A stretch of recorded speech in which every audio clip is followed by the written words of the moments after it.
एक गांव में मजदूर किशन अपनी माँ कविता और एक छोटी बहन सानिया के साथ रहता था। जब किशन छोटा था, छोटी उम्र में ही पिता के मरने के बाद घर की सारी जिम्मेदारी किशन के ऊपर ही आ गई थी। उसने दिन रात मेहनत करके अपनी बहन सानिया को पढ़ा लिखा कर अफसर बना दिया था और फिर उसकी शादी करा दी थी। एक दिन किशन की माँ किशन से कहती है, बेटा किशन, अब मेरा अकेली का घर में मन नहीं लगता है। तू मजदूरी पर चला जाता है, मैं सारा दिन घर में अकेली रहती हूँ। मेरा शरीर भी अब जवाब देने लगा है। अकेले खुद की देखभाल करना अब मेरे बस की बात नहीं रही है, और फिर मुझे कुछ हो गया तो तू तो बिल्कुल अकेला ही पड़ जाएगा। इसलिए बेटा मेरी बात मान और अपना घर बसा ले। मुझे भी घर में किसी का सहारा हो जाएगा। सानिया के जाने से हमारा घर सूना हो गया है, घर की रौनक ही चली गई है। वो एक बार फिर लौट आएगी। बहू के आने से ये घर फिर से हरा भरा हो जाएगा। पोते पोतियों की खिलखिलाहट से मैं एक बार फिर जी उठूंगी। ठीक है माँ, जैसा तुम्हें सही लगे वैसा करो। अब मैं जा रहा हूँ, आज मुझे काम पे जल्दी जाना है, वरना मालिक बहुत गुस्सा होंगे। इतना कहकर किशन काम पर चला जाता है। कुछ दिनों में किशन की रेखा नाम की लड़की से शादी हो जाती है, जिससे किशन के घर एक बच्चा जन्म लेता है, जिसका नाम वो श्याम रखता है। रेखा, मालिक इस महीने की तनख्वाह देने के लिए मना कर रहे हैं। उन्होंने कहा है कि अगले महीने दे दूंगा। अब तो मेरी समझ में नहीं आ रहा कि इस महीने का गुजारा कैसे होगा। ये तुम क्या कह रहे हो जी? घर में तो खाने के लिए कुछ भी नहीं है। मैं तो सोच रही थी तुम्हारी इस बार की तनख्वाह से पूरे महीने का राशन ले आऊंगी। अब हम क्या करेंगे जी? श्याम की स्कूल की फीस भी जानी है, पिछले 3 महीने की रुकी हुई है। श्याम से प्रिंसिपल ने कहा है जब तक स्कूल की फीस जमा नहीं हो जाती तब तक तुम पेपर में नहीं बैठ सकते। रेखा, मैं परेशान आ गया हूँ। पूरे महीने जानवरों की तरह मेहनत करो और जब तनख्वाह का समय आता है तो मालिक लाल पीली आंख दिखाता है। अब मैं ये काम छोड़ भी नहीं सकता। क्या पता कहीं और काम मिले या फिर ना मिले। मैं सोच रही थी मैं भी कोई काम देख लेती हूँ। घर में 4 पैसे आएंगे तो थोड़ा बहुत सहारा लग जाएगा। श्याम भी बड़ा हो रहा है, उसका पढ़ना बहुत जरूरी है। अगर हमारे यही हालात रहे तो वो पढ़ नहीं पाएगा। हमें कैसे भी करके अपने बेटे को पढ़ाना है। हम जो मुसीबत देख रहे हैं वो हमारे बेटे को न देखनी पड़े। मैं तुम्हारा दुख समझ सकता हूँ रेखा। मैं मालिक से आज एक बार और कहूंगा पैसों के लिए। क्या पता वो इस महीने के पैसे दे दे। अब किशन मालिक के घर पैसे लेने जाता है।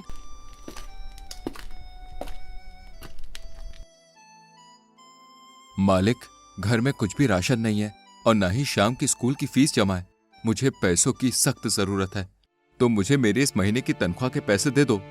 अरे पैसों की जरूरत किसे नहीं होती है, हमें भी पैसों की जरूरत होती है। तुमसे कहा तो था पैसे अगले महीने मिलेंगे, या फिर एक बात को बार बार सुनने में मजा आता है।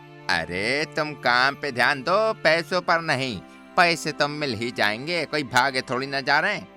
मालिक, मेरा कोई दूसरा आय का जरिया नहीं है। तुम्हारे यहाँ जो मजदूरी करता हूँ इसी से मेरे घर का गुजारा होता है।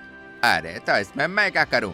तेरे जैसे रोज 50 मजदूर आते हैं मेरे पास काम मांगने के लिए।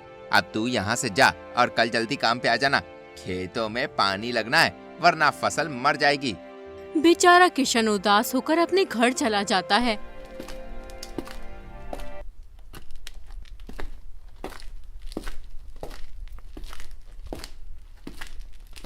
किशन की पत्नी किशन का इंतजार कर रही थी। जैसे ही किशन घर आता है, रेखा उससे पूछती है, क्या हुआ जी? तुम्हारे मालिक ने पैसे दे दिए? मालिक ने पैसे नहीं दिए रेखा। उन्होंने कहा है कि पैसे अगले महीने ही मिलेंगे। मैंने उसे अपनी घर की परेशानी बताई थी, लेकिन उन्होंने मेरी एक ना सुनी। ऐसा काम करने का क्या फायदा जो जरूरत पे काम ना आ सके? तुम इस काम को छोड़ दो और कोई दूसरा काम कर लो। कल जाकर अपने मालिक से कह देना मुझे अब काम नहीं करना है, और अपने रुके हुए सारे पैसे ले आना। उन पैसों से हम इस महीने का गुजारा कर लेंगे। इसी दौरान तुम कोई और काम देख लेना। तुम सही कह रही हो रेखा, मैं भी इस काम से परेशान आ गया हूँ। मैं कल ही जाकर मालिक से अपना हिसाब कर लूंगा और फिर कोई अच्छा सा काम देखूंगा जिसमें ज्यादा मेहनत ना करनी पड़े। हद से ज्यादा मेहनत करके शरीर एकदम टूट सा जाता है। अगले दिन किशन अपने मालिक के घर पहुंच जाता है और मालिक से कहता है, मालिक, अब मेरे अंदर इतनी जान नहीं बची है कि मैं मजदूरी कर सकूं, इसलिए मैं ये काम छोड़ना चाहता हूँ। तुम मेरा हिसाब कर दो। हिसाब? अरे तुम किस हिसाब की बात कर रहे हो? मालिक, मैं अपनी इस महीने की तनख्वाह की बात कर रहा हूँ। मैंने जो इस महीने की मजदूरी की थी, आप मुझे उसके पैसे दे दीजिए। अब मैं कोई और काम करना चाहता हूँ। अच्छा, तुम इस महीने की मजदूरी के पैसे लेने आए हो, लेकिन उसके लिए तुम्हें एक और महीने काम करना होगा, तभी इस महीने के पैसे मिल सकते हैं। जब तुम मेरे यहाँ काम करने के लिए आए थे, तब मैंने तुमसे कहा था कि मैं 1 महीना चढ़ाकर पैसे देता हूँ। अगर तुमने अपनी मर्जी से बीच में काम छोड़ा तो उस महीने के पैसे नहीं मिलेंगे। कुछ याद आया कि नहीं आया? मालिक, मुझे सब याद है, लेकिन तुम जानते ही हो मैं कितनी मेहनत से काम करता हूँ। अरे तो मैं क्या करूँ? मेहनत से हर कोई काम करता है, तुम ये कोई नया काम नहीं कर रहे हो। मालिक किशन को उल्टा सीधा कहकर भेज देता है। किशन उदास होकर अपने घर की ओर जा रहा था, तभी उसे उसका दोस्त कल्लन मिलता है। अरे भाई किशन, कहाँ से आ रहे हो और ये चेहरा क्यों उतरा हुआ है? अरे कोई बात हो गई है क्या? अरे कल्लन भैया, क्या बताऊं, जमींदार के घर गया था अपना हिसाब करने। अरे तुम तो जानते ही हो, जमींदार कभी भी पूरे महीने के पैसे एक साथ नहीं देता, थोड़े थोड़े करके देता है, वो भी 1 महीना चढ़ाकर। अब इस महंगाई के जमाने में थोड़े बहुत पैसों से गुजारा कहाँ होता है? बस यही बात मुझे परेशान कर रही है। अरे किशन भाई, तुम कोई ऐसा काम क्यों नहीं कर लेते जहाँ से रोज नगद पैसे मिले? अगर तुम्हें रोज नगद पैसा मिलेगा तो तुम अपने घर का गुजारा सही से कर सकते हो। अच्छा चलो, अभी मैं चलता हूँ, जरा जल्दी में हूँ। इतना कहकर कल्लन चला जाता है। किशन सोचने लगता है, कल्लन सही कह रहा है। अगर मुझे कोई ऐसा काम मिल जाए जहाँ से रोज नगद पैसे मिलने लगे तो मुझे कोई परेशानी नहीं होगी, और शाम की स्कूल की फीस भी समय से पहले ही जमा कर दिया करूंगा। ये सोचते सोचते किशन अपने घर कब चला आता है उसे पता भी नहीं चलता। मैं आपका ही इंतजार कर रही थी। माँ जी की तबीयत बहुत खराब हो रही है, तुम्हें बुला रही थी। किशन अपनी माँ के पास जाता है। माँ किशन से कहती है, बेटा किशन, इस समय बहुत परेशानी का सामना कर रहा है तू। एक काम कर, अपनी बहन सानिया से थोड़े पैसे उधार ले ले और कुछ काम कर ले। जब तेरा कारोबार अच्छा हो और चलने लग जाए तो तू उसे पैसे लौटा देना। लेकिन माँ, सानिया से पैसे कैसे ले सकते हैं? अरे कोई सुनेगा तो क्या कहेगा कि बहन से पैसे उधार ले रखे? कोई कुछ नहीं कहेगा। कल तू सानिया के घर जाना और अपनी परेशानी बताना, वो तेरी मदद जरूर करेगी। अगले ही दिन किशन अपनी बहन सानिया के घर पहुंच जाता है। पहले तो सानिया किशन को नजरअंदाज कर देती है, जैसे उसे जानती ही ना हो। फिर कहती है, भैया तुम यहाँ क्यों आए हो? अगर आना ही था तो सही से कपड़े तो पहन कर आते। ये फटे पुराने कपड़े पहन कर आने की क्या जरूरत थी? यहाँ बड़े बड़े लोग आते हैं, कोई देखेगा तो क्या कहेगा कि ये गरीब से दिखने वाला आदमी तुम्हारा भाई है। सानिया, तू तो जानती है मैं मजदूरी करके अपने घर का गुजारा करता हूँ, लेकिन मैंने अब वो काम छोड़ दिया है। घर में 1 पैसा भी नहीं है, इसलिए मैं तुम्हारे पास थोड़े पैसे उधार लेने आया हूँ। जैसे ही मेरे पास पैसे हो जाएंगे मैं तुम्हें लौटा दूंगा। तुम्हारी आमदनी तो ज्यादा है नहीं, जमा पूंजी कुछ है नहीं। तुम्हारी पूरी कमाई तो रोज की जरूरतों को पूरी करने में खत्म हो जाती है। ऐसे में तुम हमारा उधार कैसे चुकाओगे? इसलिए मैं तुम्हें कोई पैसे उधार नहीं दे सकती। अब तुम यहाँ से जा सकते हो और दोबारा कभी मत आना। किशन अपनी बहन की ये बातें सुनकर बहुत परेशान होता है। उससे अपनी बहन की बातें तीर की तरह चुभ रही होती हैं। आज वो अपने आप को बहुत लाचार महसूस कर रहा था। आज उसे समझ आ गया था कि गरीब का सच में किसी से कोई रिश्ता नहीं होता, उसका तो सिर्फ लाचारी से नाता होता है। जिस बहन को उसने मजदूरी करके पढ़ाया, आज उसी ने घर से निकाल दिया।